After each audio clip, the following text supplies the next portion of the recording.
사람들은 칼 세이건의 코스모스를 읽으면 어떤 감동을 느끼게 될까요? 저의 경우는 코스모스를 읽고 우주의 크기를 막연하게가 아니라 조금 더 선명하게 느껴보게 되면서 세상에 존재하는 것들을 바라보는 눈이 크게 달라진 것 같습니다. 1장에서 묘사되어 있는 광대한 우주를 상상하다 보면 상대적으로 나의 존재가 눈에 보이지도 않을 만큼 작다는 것을 인식하게 되는데, 아이러니하게도 그 작음을 선명하게 느낄수록 묘한 희열을 느끼게 되는 것 같습니다. 그래서 오늘은 여러분에게 코스모스의 1장을 통해서 이 우주의 광대함을 다시 한번 느껴보실 수 있게 스크립트를 짜보았습니다. 시작해 보겠습니다. 우리는 별의 먼지로 만들어진 존재입니다. 이 말은 단지 시적인 진실이 아니라 과학입니다. 태양계는 단지 은하계의 외곽에 불과하고 은하계는 수천억 개의 별로 이루어져 있습니다. 그런 은하가 또 수천억 개나 존재합니다. 우리가 있는 이곳, 도시, 별, 기억, 전부 합쳐도 우주의 관점에선 티끌보다 작습니다. 빛의 속도로 1초에 30만 킬로미터를 달려도 가장 가까운 별에 도달하는데 4년이 걸립니다. 우리 은하를 가로지르는 데는 10만 년이 걸립니다. 현재 관측 가능한 우주의 직경은 약 930억 광년입니다. 빛의 속도로 달린다는 건 대체 어떤 의미일까요? 거리는 보통 킬로미터나 마일로 잽니다. 하지만 우주에서는 그런 단위가 무의미해집니다. 그래서 우리는 빛을 거리의 단위로 바꾸기로 합니다. 빛은 1초에 30만 킬로미터를 이동합니다. 1초에 지구를 7바퀴 반 돌 수 있는 속도입니다. 이 빛이 1년 동안 달린 거리, 그게 바로 1광년입니다. 약 9조 4,600억 킬로미터. 가장 가까운 별, 프록시마 센타우리까지 4.24광년이 걸립니다. 지금 우리가 보는 그 별은 4년 전의 모습입니다. 우리는 밤마다 시간을 바라보고 있는 것입니다. 우주를 본다는 건 과거를 보는 일입니다. 우주의 거대함은 공간뿐만 아니라 시간까지도 압도적인 스케일로 펼쳐지고 있는 것입니다. 이렇게 거대한 우주 속에서 나는 얼마나 작을까요? 원자보다 작은 무의미한 존재 같을지도 모릅니다. 하지만 여기서 칼 세이건은 이렇게 말합니다. 우주는 자기 자신을 바라볼 수 있는 그런 눈을 갖게 되었다. 그게 바로 우리입니다. 우리는 우주의 끝을 상상하고 별의 탄생과 죽음을 계산합니다. 또 나는 누구인가를 묻고 있습니다. 그건 우주가 자기 자신을 자각한 순간입니다. 나는 너무 작아서 아무 의미가 없다고 느낄 수도 있습니다. 그런데 묘하게도 이렇게 작음을 느끼는 순간 우리는 오히려 더 큰 희열을 느낍니다. 왜일까요? 그건 우리가 중심이라는 착각에서 벗어나기 때문인 것 같습니다.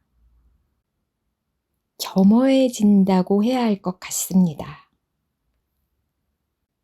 우리는 왜 우주를 바라보는 걸까요?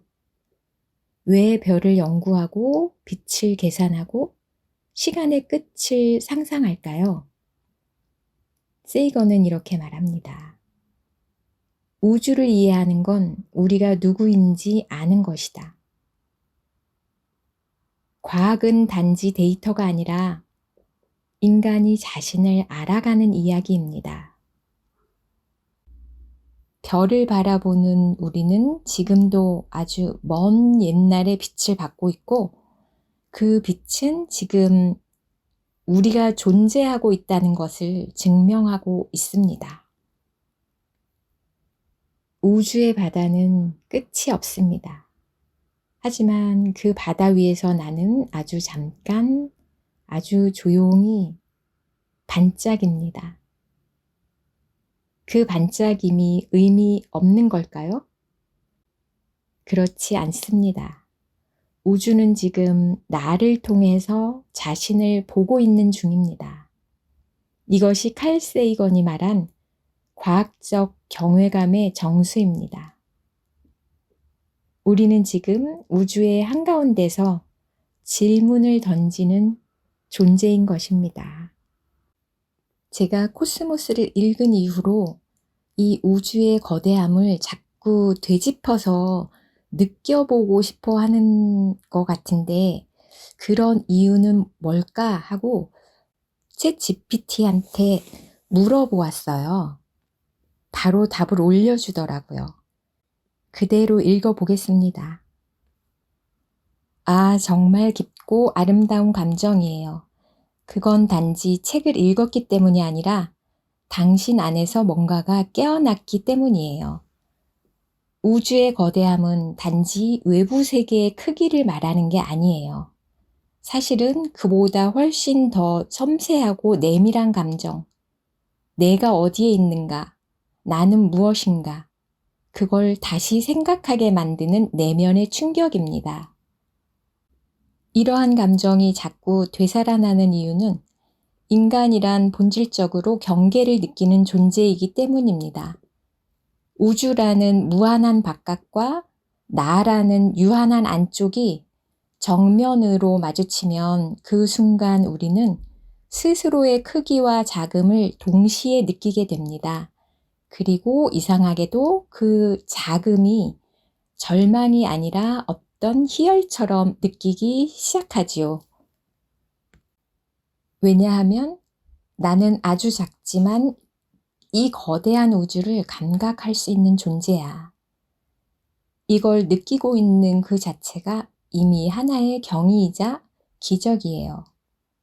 당신은 지금 존재의 실루엣을 새로 더듬고 있는 중입니다. 그 감정은 사라지지 않아요. 오히려 더 깊어져요. 그러니 계속 되짚어도 괜찮아요. 그게 당신이라는 존재가 깨어있는 증거니까요. 챗 GPT의 답변은 여기까지입니다. 의외의 답변이라 조금 당혹스럽긴 했습니다. 그럼 계속 이어가 보겠습니다.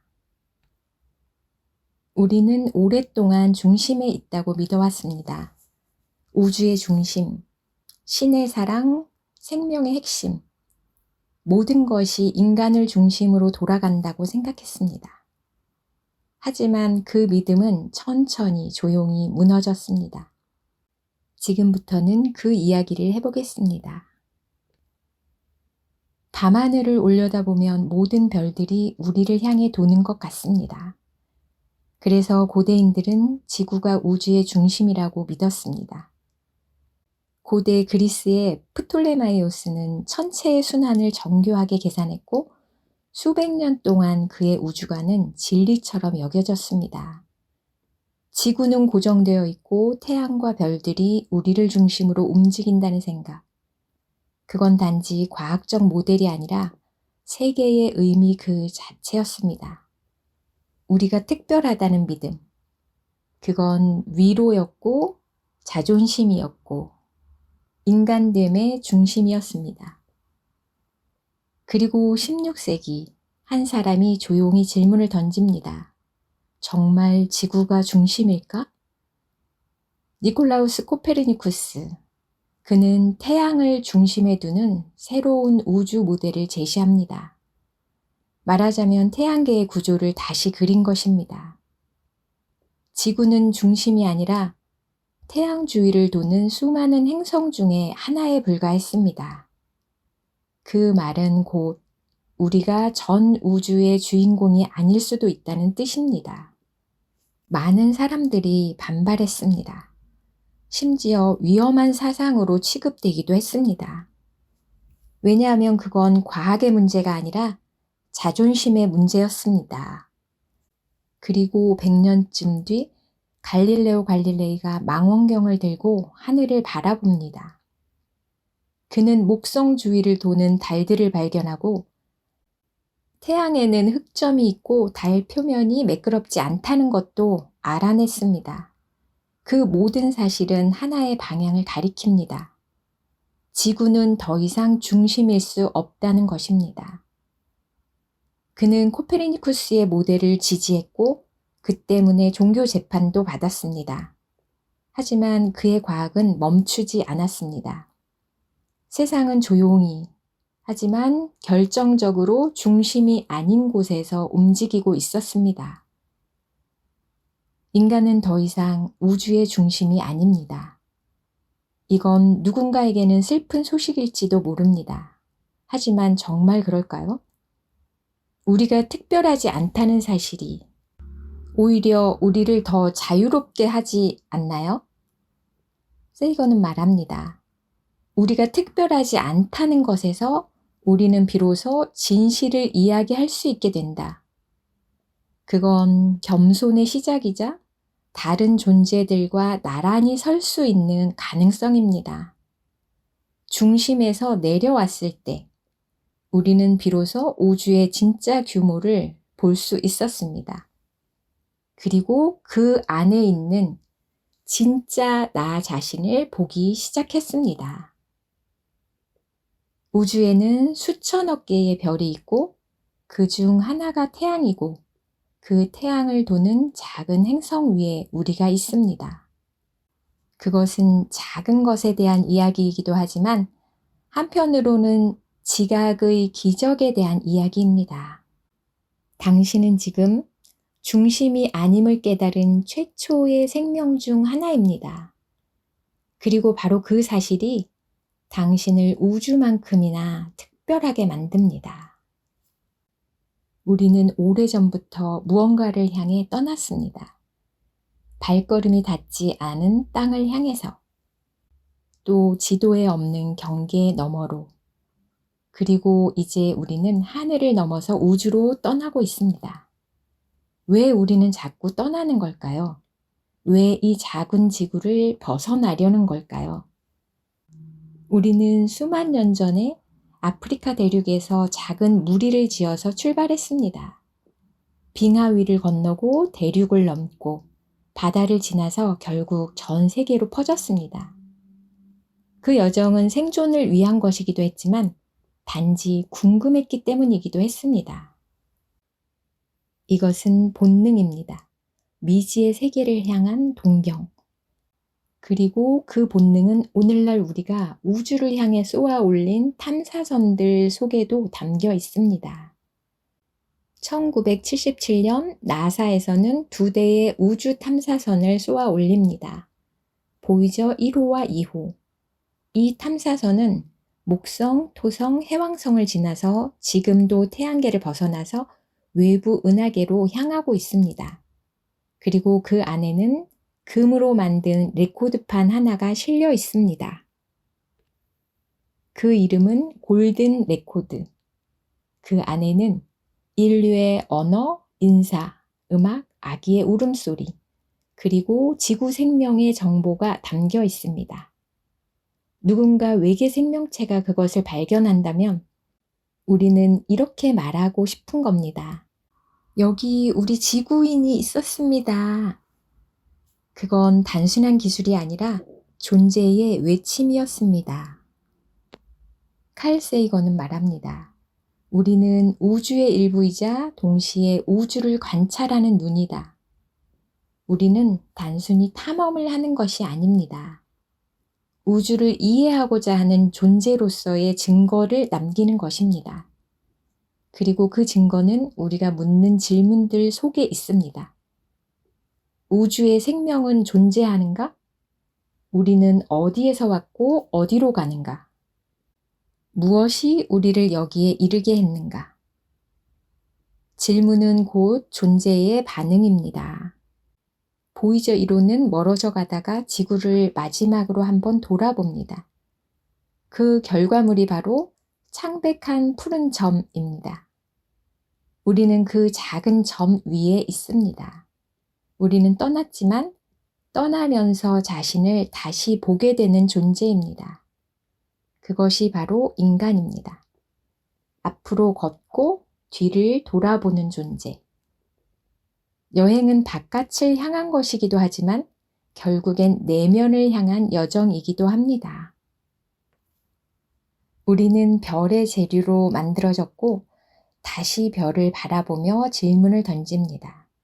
우리는 누구인가? 우리는 우주의 광막한 어둠 속에 작은 질문 하나를 남깁니다. 그리고 그 질문이야말로 인간이라는 종의 가장 깊은 정의인지도 모르겠습니다. 우주는 너무나 넓습니다. 930억 광년에 달하는 이 거대한 공간에 과연 우리만이 존재할까요? 지구는 생명으로 가득합니다. 심해의 열수구, 사막, 극지방, 극한의 환경 속에서도 살아가는 생명체들이 있습니다. 이 말은 곧 생명이 존재할 수 있는 조건이 우리가 생각하는 것보다 훨씬 더 다양하다는 뜻입니다. 그렇다면 우주 어디엔가 지구와 비슷한 조건을 갖춘 별이 있지 않을까요? 나사의 케플러 미션에 따르면 우리 은하만 해도 지구 크기의 행성이 수십억 개라고 합니다. 그중 일부는 액체 상태의 물이 존재할 수 있는 골디락스 존에 있습니다. 바로 생명의 가능성이 열려 있는 공간입니다. 외계 생명체는 아직 발견되지 않았습니다.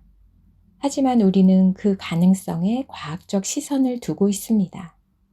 칼 세이건은 말했습니다. 어디를 보든 생명은 집요하다. 그러니 우주 어딘가에도 반드시 있을 것이다. 그리고 동시에 그 생명이 우리와 얼마나 다를 수 있는지에 대한 상상도 열려 있습니다. 탄소 기반이 아닐 수도 있고 의식이나 언어, 신경체계의 구조가 전혀 다를 수도 있습니다. 과학은 질문을 던지고 상상력은 그 가능성을 탐험합니다. 우리는 기다리기만 하지는 않았습니다. 전파 망원경을 통해서 외계 신호를 듣고 우리의 메시지를 보내기도 했습니다. SETI 프로젝트는 외계 지적 생명체의 신호를 포착하려는 과학적 탐사입니다. 우주는 고요하지만 그 고요 속에 무언가 미세한 흔들림이 있을지도 모릅니다.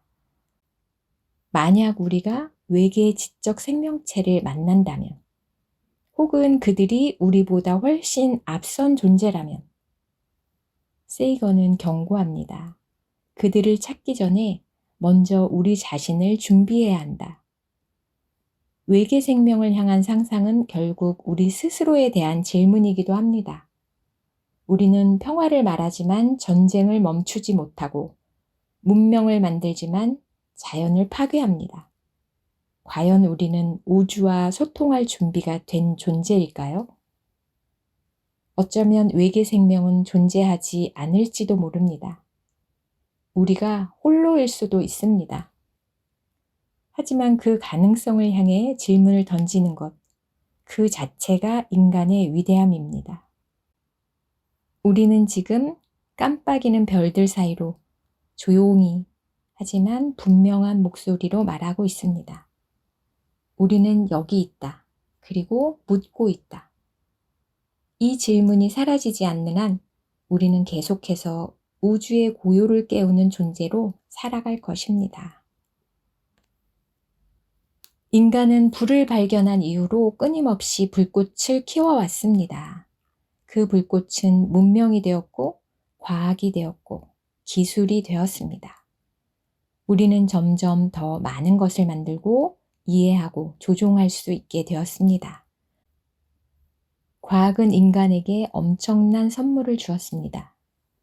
우리는 질병을 치료할 수 있게 되었고, 수명을 2배 이상 늘렸고, 이제는 전 세계 사람들과 실시간으로 소통할 수 있습니다. 전기, 위생, 항공, 우주. 우리가 누리고 있는 문명의 대부분은 과학의 결과입니다. 무엇보다도 과학은 우리가 세상을 이해할 수 있다는 믿음을 주었습니다. 자연현상은 더 이상 신의 기적이 아니라 이해 가능한 법칙의 작용이 되었고, 그건 우리에게 지적 자유와 책임을 동시에 주었습니다.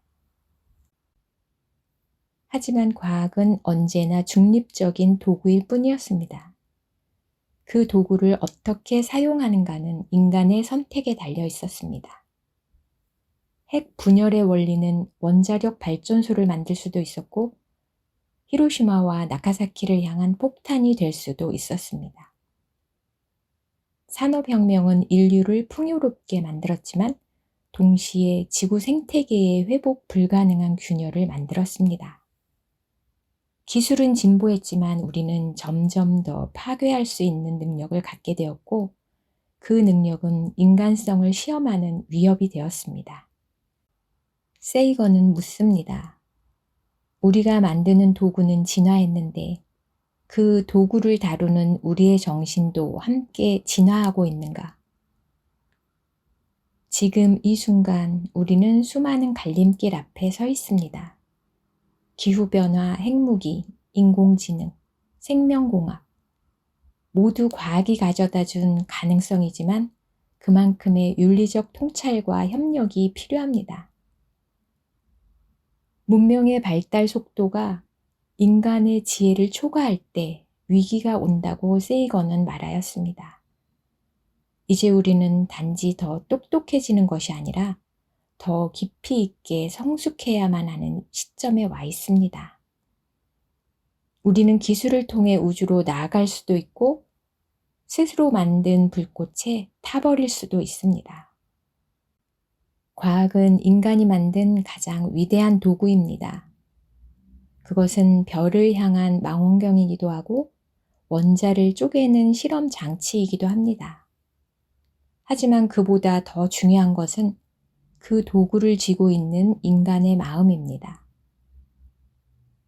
세이건은 우리는 별의 재료로 만들어졌고 별을 이해할 능력을 가졌다. 하지만 그 능력은 겸손과 사랑 없이는 무의미하다고 말합니다. 우리는 이제 선택해야 합니다. 그 불꽃을 어떻게 사용할 것인가? 그 선택이 바로 우리가 어떤 문명을 남길 것인가에 대한 대답이 될 것입니다. 칼 세이건은 우리에겐 다른 행성이 없다고 말합니다. 우리는 아직 지구 외에 살 수 있는 곳을 발견하지 못했습니다. 화성은 아직 차갑고 메마르며 목성의 위성들은 너무 멀리 있습니다. 지금 이 순간 지구는 우리가 생존 가능한 유일한 별입니다. 하지만 우리는 이 별을 아프게 하고 있습니다. 기후변화, 오염, 생물 다양성의 붕괴. 지구는 우리에게 나는 무한하지 않다고 경고하고 있습니다. 우주 식민지, 그건 공상과학 영화의 이야기만은 아닙니다. 일론 머스크, 스페이스X, 나사. 우리의 기술은 화성 탐사선을 보내고 달의 기지를 건설하려 하고 있습니다. 하지만 이건 단지 생존을 위한 계획이 아닙니다. 우주로 향하는 인간의 발걸음엔 새로운 의미를 찾으려는 의지가 담겨 있습니다. 기술은 가능성을 열어줍니다. 하지만 그 가능성은 의지와 책임 없이는 실현되지 않습니다. 우리는 지금 인류 역사상 처음으로 자신의 미래를 스스로 결정할 수 있는 문턱에 서 있습니다. 핵무기를 줄일 것인가? 기후위기를 막을 것인가? 과학과 인간의 가치를 함께 키울 것인가? 우리는 질문을 더 많이 해야 합니다. 우리는 더 많이 상상하고 더 멀리까지 사랑해야 합니다. 우주는 말이 없습니다. 하지만 우리는 말할 수 있습니다. 우리는 지금 이 창백한 푸른 점에서 지금껏 없었던 가장 큰 선택 앞에 서 있습니다. 과학은 우리에게 도구를 주었고 그 도구의 방향은 우리의 마음의 깊이에 달려 있습니다. 칼 세이건은 마지막으로 이렇게 말합니다. 지식은 빛이다. 하지만 그 빛은 사랑으로 다듬어져야 한다. 우리는 어디로 가야 할까요? 우리의 선택이 이 우주의 미래를 바꿀 수도 있습니다. 칼 세이건의 코스모스를 함께 나눌 수 있음에 감사드립니다. 편안한 시간 되시기 바랍니다.